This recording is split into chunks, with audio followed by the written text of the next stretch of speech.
Esse testemunho é impactante, vai fortalecer sua fé. Assista até o fim, depois curta, comente e compartilhe.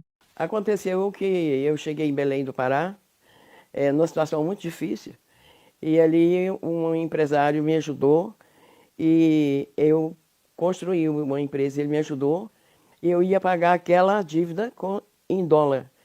E eu não dei conta de pagar, o dólar foi para 470 mil reais a minha dívida, e eu não dava conta de pagar. Eu liguei para Goiânia pedindo ajuda de uma macumbeira que tem lá, para ela me ajudar a fazer os trabalhos para me pagar as contas que eu devia. Aí, ao ligar para ela, ela falou, não, você vem aqui, nós vamos fazer os trabalhos junto. Aí eu não tinha dinheiro, eu peguei o dinheiro emprestado com a agiota e fui para Goiânia, cheguei lá, fiz os trabalhos. Quando eu levantei nas encruzilhadas, nas matas, nas águas, no cemitério, como os macumbeiros faz, eu passei numa cartomante, ela leu minha sorte, disse que a minha viagem ia ser muito boa. Quando eu chegasse na minha terra, ninguém ia me conhecer. Mas não me liguei com aquilo. Eu estava com 2 noras comigo e 3 netos. E tinha uma de 1 ano que eu ia comemorar o aniversário dela lá em Belém. E quando eu saí desse trabalho lá, eu fui para casa da minha mãe arrumar as malas. E quando eu vi, descia uma crente.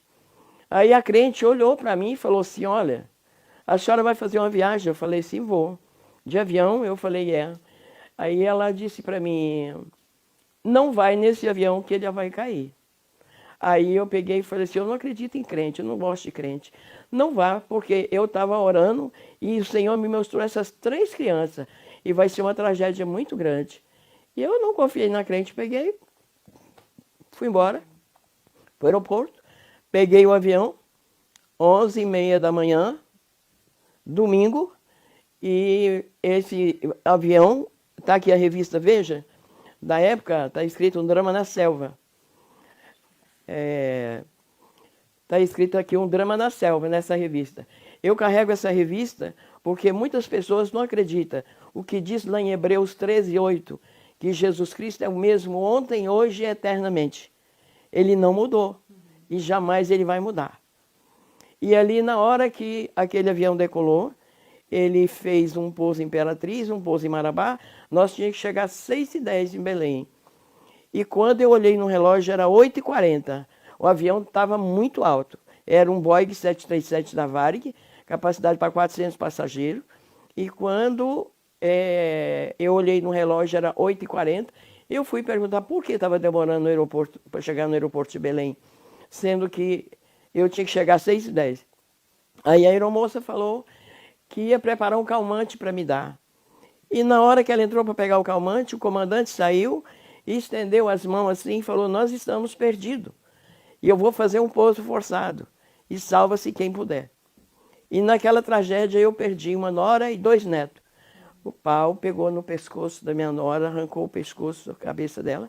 A cabeça ficou no meu colo e o corpo em cima do banco do avião. E a mata, na época, lá onde é que caiu aquele da Gol, que o Legas passou, né? E hoje não sobrou nenhum passageiro. E passou 3 dias desaparecido esse avião. No 3º dia encontrou o avião e eles foram para resgatar as pessoas. No 4º dia que começou o resgate. E levaram algumas pessoas que sobreviveram para Brasília. E os últimos foram os cadáveres. E quando eles levaram esses sacos aqui de lona para pegar os cadáveres, o primeiro corpo que ele tirou lá, que na hora que arrastou, foi o meu. E o meu corpo está aqui dentro desse saco, morta. Estou morta aqui dentro desse saco.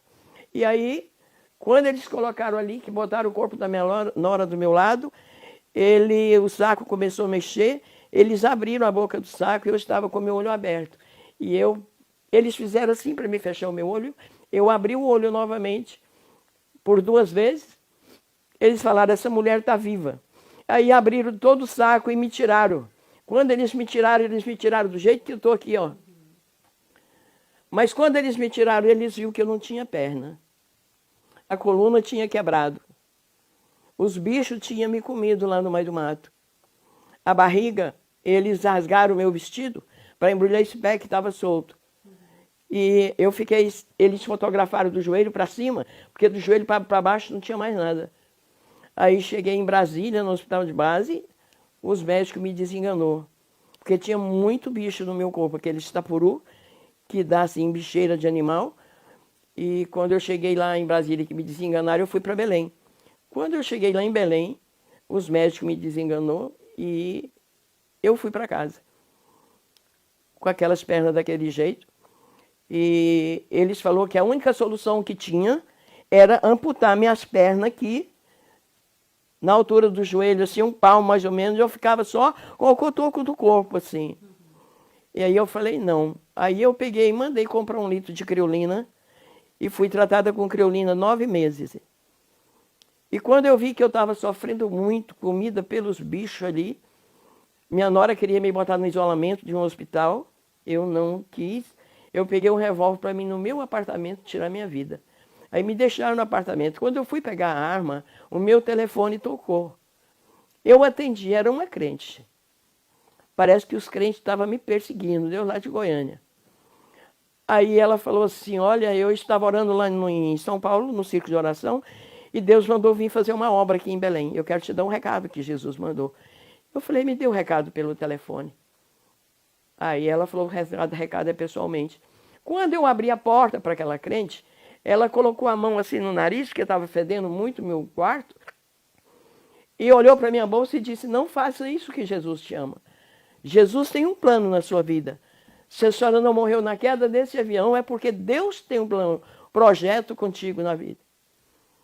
Aí eu falei para ela, ela perguntou se eu queria aceitar Jesus. Eu falei para ela assim, olha, eu já procurei todo santo, nenhum santo deu jeito na minha vida. Ela falou, mas o santo do santo, que é Jesus, dá jeito na sua vida. E orou. Eu aceitei Jesus. Eu aceitei Jesus, mas da boca para fora. Eu não aceitei para aceitar ele mesmo, não.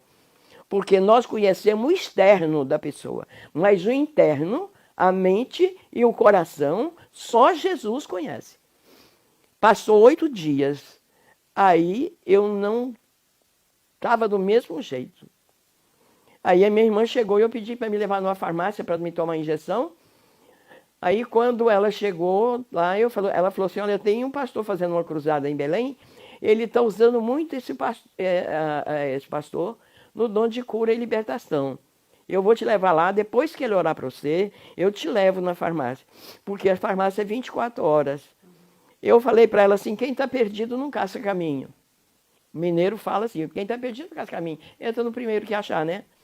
Eu falei, eu não tinha o que perder, mas já tinha perdido tudo, né? E aí, naquele instante que ela falou assim, que vamos lá que o pastor pode orar para você e você pode melhorar essas dores. Eu não desci da caminhonete, mas fiquei na calçada, porque eu não podia entrar na igreja, porque tinha 3.000 pessoas naquela cruzada. Eu fiquei na calçada lá, porque eu estava com muito mau cheiro. Aí, o pastor pregando, ele falou, tem uma mulher pela primeira vez nessa igreja. Um problema muito sério na coluna e nas pernas. Mas Jesus vai curar ela hoje. Aí foi gente chegando para ser curado. E o pastor olhou e falou assim, não é vocês. Aí desceu com o microfone sem fio, chegou lá fora, colocou a mão na minha cabeça. Na hora que ele colocou a mão na minha cabeça, eu comecei a andar. Eu comecei andando e fui andando normalmente, com coisa que nunca tinha acontecido nada comigo. Aqueles bichos sumiram, os lábios que eu não tinha, Deus me deu novamente, as pernas, tem pernas novas, coluna nova, e com essa idade, ainda viajando, vindo de Belém, fazendo missão.